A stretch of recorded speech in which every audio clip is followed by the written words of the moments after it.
Wicket కొట్టిన ఆనందంలో shaking Seshu ఈ రోజు మిగతా టీమ్ లీడర్స్ ని షివరింగ్ తెప్పిస్తాడంట. అది ఎలా? ఇవన్నీ తెలుసుకోవాలంటే let's call upon shaking Seshu along with the stage.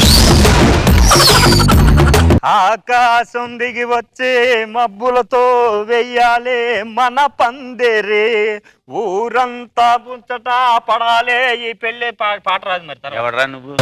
పెళ్లి అయిపోయింది, పెళ్లి కార్యక్రమం అంతా అయిపోయింది. ఇప్పుడు ఈ పాట పాడతా ఫ్లోలో నా సందడిలో ఉన్నాం కదా, అందుకని పాట వచ్చేసింది. బాబు ఏడ్చినట్టే ఉంది. ఏదేదైనా పెళ్లి మాత్రం దగ్గరుండి ఘనంగా జరిపించేశారు. అందుకని మీకు రిక్వెస్ట్ ఏంటంటే ఈ శోభనం కార్యక్రమం కూడా మీరే దగ్గరుండి జరిపించేశారంటే నాకు ఆ బాధ్యత తీరిపోద్ది.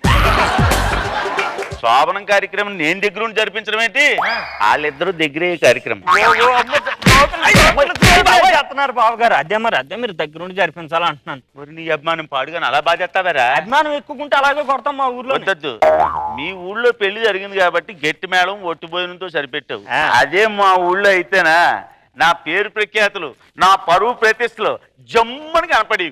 అంతేముందులండి తెలుసుకోవడానికి. ఏం మాట్లాడుతున్నావు నువ్వు? నా గురించి నీకేం తెలుసు? రావులపాలెం పాపలపాలెం సెంటర్ లోకి వచ్చి రాజుగారు ఇల్లు ఎక్కడని అడుగు. మీ అడ్రస్ చెప్పేస్తారా? సత్యమో చెప్పరు. అదే కస్టమర్ కనకరాజు ఇల్లు ఎక్కడని అడుగు. ఒంటి మీద బట్టనోడు ఎవడైనా సరే నా ఇంటికాడ దింపుతాడు. అదే నేను సెంటర్ లో దిగాను అనుకో, ఊళ్ళో వాళ్ళందరూ నోరు తెరుతారు, పాపలేమో డోరు తెరుతారు. మీకు ఊర్లో మంచి పాపలారిటీ ఉన్నట్టుందిగా. పాపలారిటీ కాదు, పాపులారిటీ. ఇప్పుడు మా వంశం మాత్రం తక్కువేటండి. మొత్తం మేమంతా వైద్యాన్ని నమ్ముకొని బతుకుతున్నామండి. కొంప తీసి మీ ఇంట్లో అందరూ డాక్టర్లు ఏంటి? కొంప తీయకుండా అందరం పేషెంట్లమే. మీ మాటల్లో పడి టైం మర్చిపోయాను. అసలు ముహూర్తానికి టైం అయింది. ఏంటి గదిలోంచి భయపడ్డా? ముదిరిపోయిన గదిలోకి పంపిస్తే అదిరిపోయి బయటకు వచ్చాడు అన్నట్టుంది. నువ్వేటర్ బయటకు వచ్చావు?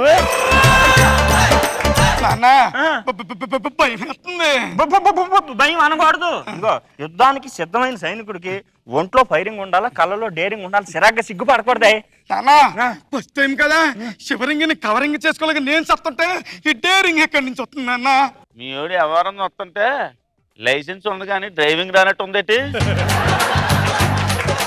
ఏం మాడుతున్నారు మీరు? మర్యాద మంచి రాకుండా మాడుతున్నారు. అది ఎవడి కొడుకు? మీ కొడుకు కాదా? అబ్బో జోకులా, నా కొడుకే. డ్రైవింగ్ గురించి మీరు అనుమానిస్తున్నారా? ప్రొఫెషనల్ డ్రైవర్ అండి. నువ్వు ప్రొఫెషనల్ డ్రైవర్ అని మీ మామ దగ్గర బిల్డప్ ఇచ్చాను. ప్రొఫెషనల్ డ్రైవర్ అనేవాడు జంక్షన్ లోకి వెళ్ళాక టెన్షన్ పడ్డాడు అనుకో, యాక్సిడెంట్లు అయిపోతాయి. స్టీరింగ్ పట్టుకుని డేరింగ్ నడిపి అదే వెళ్ళిపోద్ది. వెళ్ళి బండి. అది కాదు అదే వెళ్ళరా నువ్వు. అబ్బాయి గారు పోవాలండి. నువ్వు తెచ్చావేంటి? మా ఆవిడ తేవాలంట కదా. నేనేం తీసుకొస్తాను? చిన్నప్పటి నుంచి నా పనులన్నీ మా పాలేరే చూసేవాడు. ఇప్పుడు కూడా వారే తీసుకొస్తాడు. అవునండి అబ్బాయి గారు, ఇంటి పని, వంట పని, పెంట పని, ఆఖరికి మా అమ్మాయి గారు ఒంటి పని అన్ని నేనే చూసుకుంటానండి. మొత్తం ఆడే చూసుకుంటాడంట కదా. నేను వెళ్ళిపోతాను. వెటకరా లాపండి. ఏ రమేష్ ఎట్రా, ఈ తేడా వస్తే చెప్తాను గాని ఇక్కడ చెల్లిపో. సరేనా అమ్మాయి గారు, మీరు చెప్తే ఓకే. చూడండి అబ్బాయి గారు, మా చిన్న అమ్మాయి గారు చిన్నప్పటి నుంచి ఈ చేతుల మీద ఎత్తుకుని పెంచాను. తేడా వచ్చింది అనుకోండి చెయ్యొద్దు.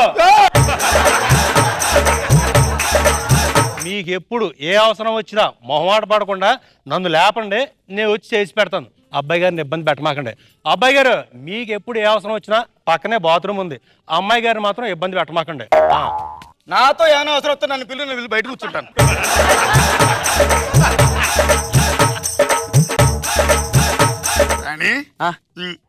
మనం ఓపెన్ అయిపోదామా?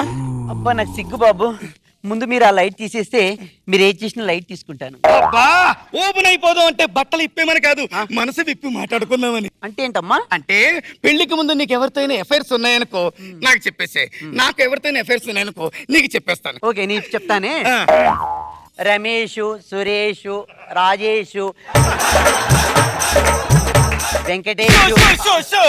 ఈ పేర్ల కన్నా ప్రగతి, మందమతి, అరుంధతి, ఎవరా తీలు? నువ్వు ఏదో ఫ్లోలో అనేస్తున్నావు కదా, నేను కూడా స్లోలో లేన్లోకి వచ్చేసాను.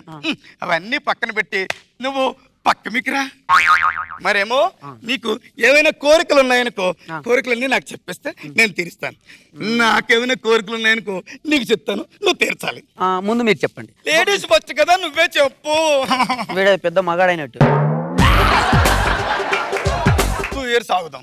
అబ్బా నేను ఆగలేనబ్బా. Minimum 6 months ఆగవా? నేను ఆగలేను. ప్లీజ్ అబ్బా నా మాట విను. నేను ఆగలేను. అబ్బా నేను చెప్పేది విను. ప్లీజ్ అబ్బా, వద్దు, నా మాట ఆగలేను. విను. బుల్లబ్బాయ్ ఏట్రా ఏడ్ చేస్తున్నారు నువ్వు? ఇదేమన్నా పద్ధతిగా ఉందా అని అడుగుతున్నాను. బావగారు మీరు లోపల రండి. ఇలాగా శుభ అంటూ కొడుకు శోభనం చేసుకుంటే తలుపు తట్టి మరి లోపలికి పద్ధతి లేకుండా వచ్చేసి ఇది ఏమన్నా పద్ధత అని అడుగుతావు? పద్ధతి లేనోడా. ఇప్పుడు నేను వచ్చి డిస్టర్బ్ చేస్తున్నానని ఫీల్ అయిపోతున్నావు కదా. ఇప్పుడు అమ్మాయి కోరిక తీర్చావనుకో, ఆ డిస్టర్బెన్స్ లేకుండా మనవాడిని మనవరాలను ఎత్తుకొని బయట ఆడుకుంటాం కదా అంటున్నాను. నాన్న నీకు నేను చెప్పేది అర్థం కావట్లేదు. మీ కోడలు పిల్ల అన్నది అనే పిల్లలు ఆడించడానికి కాదు, అర్జెంట్ గా నిన్ను కొంపలో బయటికి గట్టేయమని. ఎందుకులే మేము బయటకు వెళ్తాం. మీరు ఏమైనా చేసుకోవాలనుకుంటే చేసుకో. మంచమేసి దుప్పటేసి మల్లెపూలు చల్లాను రారా రారా,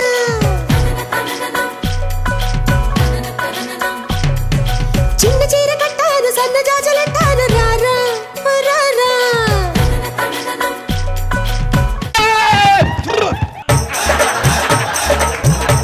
నువ్వు కింద చచ్చవేంట్రా? మీరు కిందకు వస్తారో నాకే తెలుసండి. అచ్చా బాబాయ్, ఇక ఈ ఇంట్లో నాకు సాబును వద్దు ఏవద్దు. అందుకే మనం బయటికి వెళ్ళిపోతుందా, బయటికి వెళ్ళిపోతుందా, బయటికి వెళ్ళిపోతుందా. పరుగున రారండి పండగ చేయండి, పరుగున రారండి పండగ చేయండి, సరదా మొదలండి సంక్రాంతి. So judges, let's start with Nag Babu sir. Judgement నా బదులు ఇంకొక గెస్ట్ వచ్చారు, ఆయన చెప్పేచ్చా? ఎహలేరా చంటి ఇంకా నిదరెంటి, ఎహరారా బంటి. నమస్కారం చంటి గారు, ఎలా ఉన్నారు? బాగున్నా మా పాప, బ్రహ్మాండంగా ఉన్నాను. కాదు ఇది స్కిట్ ఇది స్కిట్ కాదు, శోభనం. శోభనం అనేది కాన్సెప్ట్ ఇది. ఇప్పుడు దీనిలో ఏది జోకో చెప్తే నవ్వుతాం. లేదు, ఐఎమ్ సారీ సార్ నాగబాబు గారు, మేము అక్కడ ఉండి మేము ఫీల్ అయినవన్నీ కూడా చూసి మీరు సరిగ్గా జడ్జిమెంట్ ఎందుకు ఇవ్వట్లేదు అని మేము ఫీల్ అవుతున్నాం. కానీ సార్ లేదు, దరిద్రం మాదే. శేష్ కుమార్ నువ్వు కిందకి రా, నీతో పని ఉంది. నాగ్ బాబు సార్. ఓకే ఓకే అంటే సార్ ఇది ఓకే అంటే ఇది బెటర్, ఓకే ఇది ఓకే, ఇది ఓకే. రోజా గారు ఓకే ఓకే ఓకే. నాకైతే డైలాగ్స్ బాగా అనిపించింది. శోభనం చూడగానే ఎందుకు చంటికి ఇంత ఫ్రస్ట్రేషన్ వచ్చిందంటే ఆయనకి ఇంకా పెళ్లి కాలేదు, శోభనం లేదు, మీరు జరుపుకుంటున్నారు ఏంటి అని ఆ ఫ్రస్ట్రేషన్ లో ఇక్కడికి వచ్చి మాట్లాడారు అంతే. ఇది మరీ దారుణం అండి.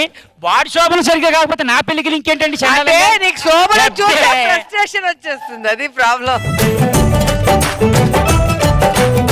రోజా మానవత్వం చూసావా చంటి? ఆవిడ హ్యూమానిటీ చూడు ఎంత గొప్పగా ఉందో. వాడు హ్యూమన్, ఈవిడ హ్యూమానిటీ.